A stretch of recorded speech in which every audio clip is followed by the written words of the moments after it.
Allison Casual now has a cool mohawk, but we need to really punk her out a little bit and add a little bit of color to this mohawk.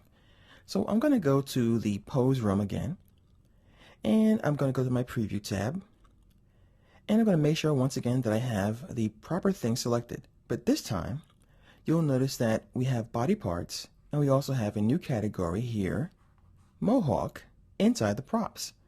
Because when we create hair, it is now a prop. Now we're going to make sure we have this selected, and then we're going to head to the material room by clicking on the material tab. Let me go ahead and once again get rid of these. I don't want that. Just want to focus on the nodes right now. Now let's take a look at the hair. Currently, this is the texture that is applied to the hair. Once again, it's based on the individual painting that we have on our model. So what we're going to do is we're going to change some of this around a little bit. As you can see, we have a hair node, and in this hair node, there's also a noise node. What is the noise doing? The noise is giving us that randomness, that breaking up of the texture. So you can see we have all these little particles here. If you don't like that, don't forget you can always disconnect these nodes at any time. Just simply unattach it by going here and disconnecting it. So I'm going to leave mine there for now. The color that we have for hair is currently brownish and tannish. So I'm going to go to the root color, and I'm going to make this green. I'll go to the tip color, and I'll make it hot pink.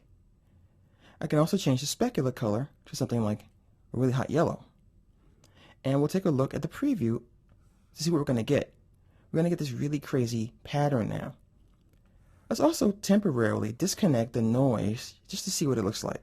So as you can see, the noise is currently in the tip and the root color. So I'll go ahead and disconnect that. And let's take a preview and see that we have just this banding of colors here. Let's do a quick test render by going to our area render. And let's check out what this looks like.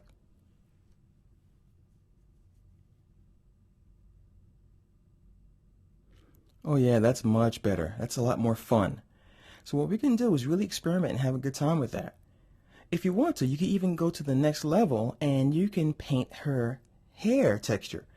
Later on in this course, when we get to the projects area, I'm going to show you how to create a custom texture map. You'll be able to follow that same kind of example and do that with this hair if you want to. So if you want to do that, definitely check that section out. I'm going to also show you that you can add other nodes here if you want to as well. Don't forget, you can right click in the blank area and create any other type of node. So you can attach textures from images that you may have. You can add a weave, you can add variables, math, lighting, and anything, and just plug them into the appropriate area. You could put the colors in the diffuse, the specular, or any of these other channels. The textures that you apply here work the same way they do on anything else that you texture inside a Poser.